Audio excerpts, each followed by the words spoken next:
Hi, my name is Suzanne Pettifer. I'm the Director of Reading and Response to Intervention, and today what I wanted to do was update you on some of the summer curriculum work. One of the things that we really worked on at the K-2 level was our CKLA listening and learning domains. I heard across the board that people were frustrated with the assessments, and the happy face, sad face just didn't seem to be cutting it or meeting the intent of the standards like we were hoping it would. So in an effort to address that situation and to better meet the needs of our students, we were also involved at the same time with a TITC grant, which was the Teaching is the Core grant. And we took a look at assessments across the district, and we took a look at not only the assessments themselves, but the appropriateness of assessment for the age level that they were being given to. We looked at the length of time, we looked at the standards again, and tried to assure that all of the different components that needed to be addressed were being addressed throughout the assessments. And teachers got together and really dug into the standards, looking across the year at where standards were addressed in the listening and learning strand of CKLA.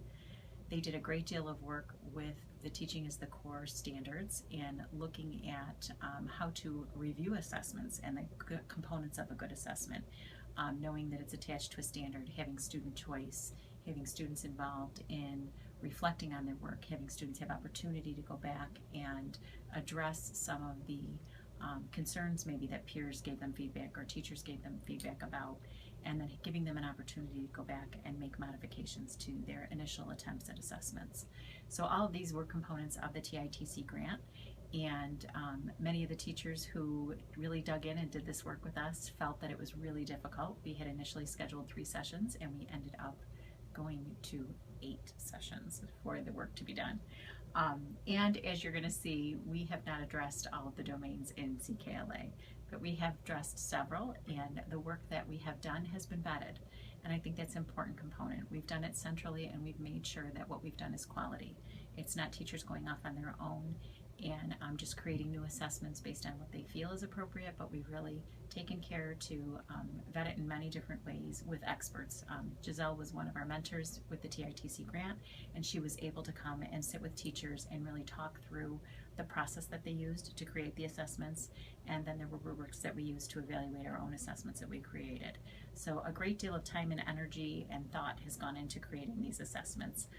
As simple as they might look on a piece of paper, just know that there was a lot of thought and intentionality about what was done. Okay, so to get to the U drive, most of you know how to do that. You get on your computer, and the Share U drive has a folder that has the core knowledge assessments right inside with our resources for each grade. I'm going to start out with kindergarten because what I'm hoping to also do is show you how the level of rigor increases with each of the grades as well. So again, it's in the listening and learning strand, and the first assessment I'm going to show you is a Taking Care of the Earth assessment. This assessment was created by teachers at English Village School, and here are the directions for the assessment, and you can see they've talked about what standards right up front that the assessment is meant to address, and you can see here that it's an interview. And then you can see here that students are going to have an opportunity to share posters and then also discuss what their work was. Here's the rubric that was developed by those teachers. And then also the thing that they've included are components of student work. So this is another thing that's been missing in many of our assessments, are exemplars for us to reference. So these are included in the work. We felt that this was important because it also gives us a way as teachers across the district to, again, anchor into that guaranteed and viable curriculum and anchor into a common understanding of what it means to meet the intent of a standard. So providing these examples is another effort in doing that. And when you're scoring these CFAs, it gives you an opportunity to also reflect on how you might group students during your win or your fit time at your building.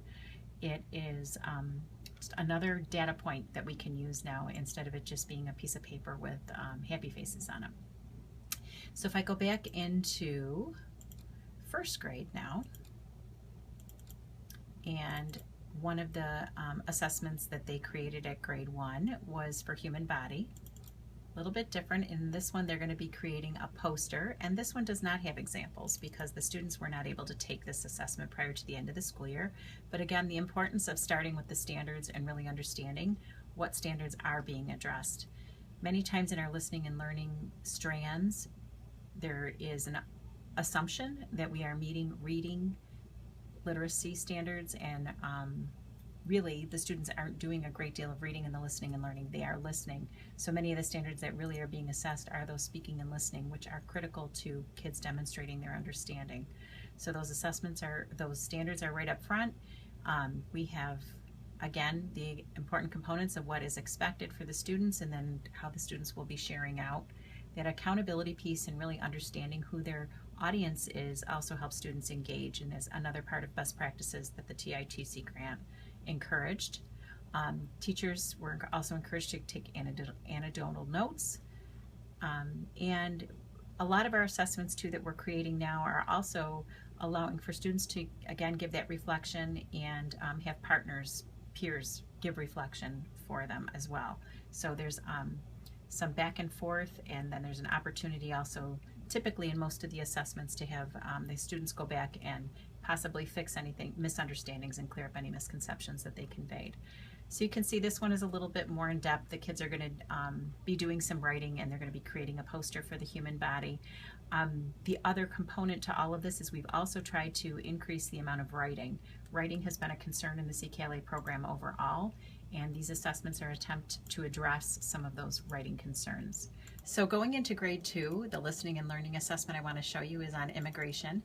And the thing I also wanted to mention is that most of the assessments that have been completed are the beginning or the end of the year and very beginning of the year. That's because teachers started with assessments that they were going to try to use prior to the end of the school year. And if there was time, they created assessments that would start the year off. So you're going to see major gaps in the middle. There's a list at the end I'll show you of assessments that we have completed, and then I'll talk about how that work will continue for assessments that are not done yet.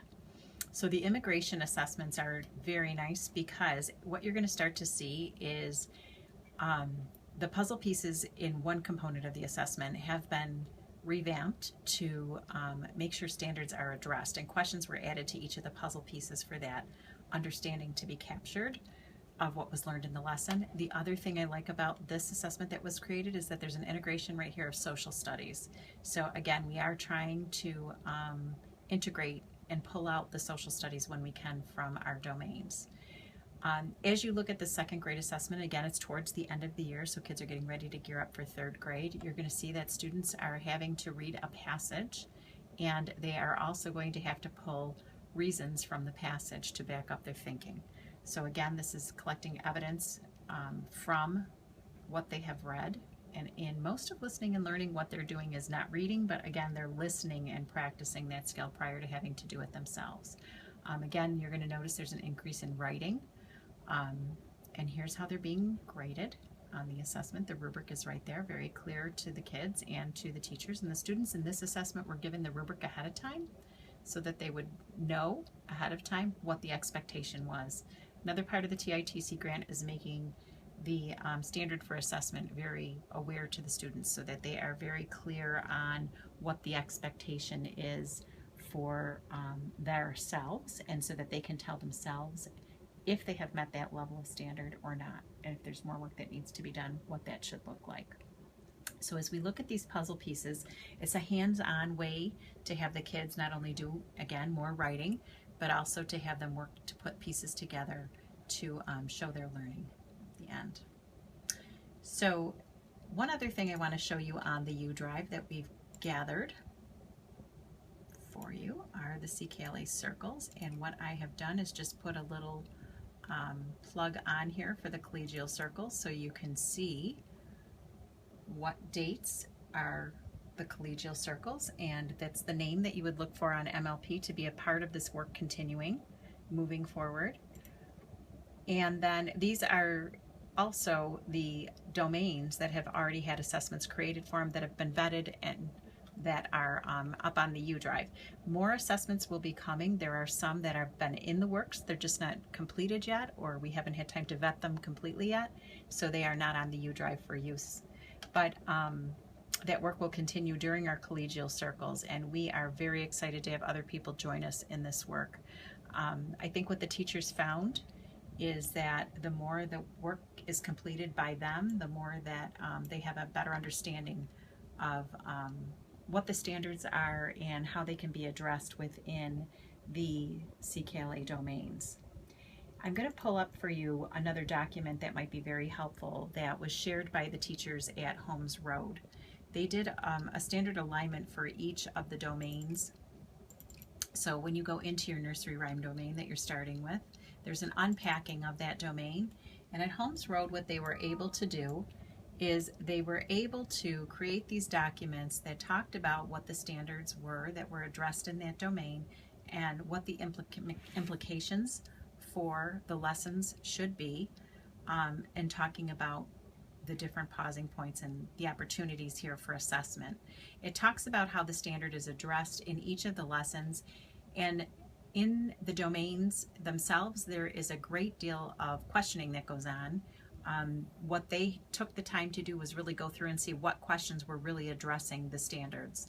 And so taking care to not skip those questions or highlight them in your TE in some way so that you're making sure you're addressing the standards of that day. We're all looking to buy time and borrow time from places, so some of those questions that maybe don't meet the intent of the standard and aren't necessary in scaffolding learning for students can be omitted. Okay, so these charts are throughout the different domains, and they are for each of the grade levels within those folders as well. So again, really taking care to do this yourself as opposed to using these charts while those charts are available and able to be used. Looking at them with the domains as you're doing your planning for the fall and prior to each of the domain instruction is really going to be helpful for you to have a better understanding of what exactly you need to make sure you're spending your time on during a lesson in the domain. Coming soon will be a Social Studies Connection document where we are creating resources for you to be able to tease out the social studies content based on the new framework that is available to us now on Engage New York.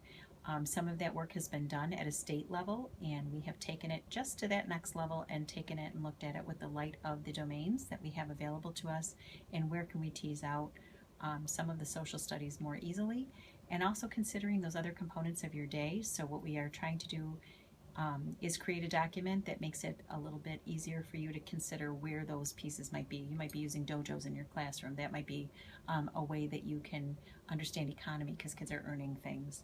The Pledge of Allegiance, again, would address some of the social studies standards in the framework. So we are looking to do that work, and it's continuing. And I just am here as a resource. My extension's 2341, and happy to use myself or a team to come over and help you in any of this work this year. Again, your BOCES coaches are available, if not directly, through your teacher leader work, and are always a great resource as well. I look forward to working with you this year, and let's have a good year.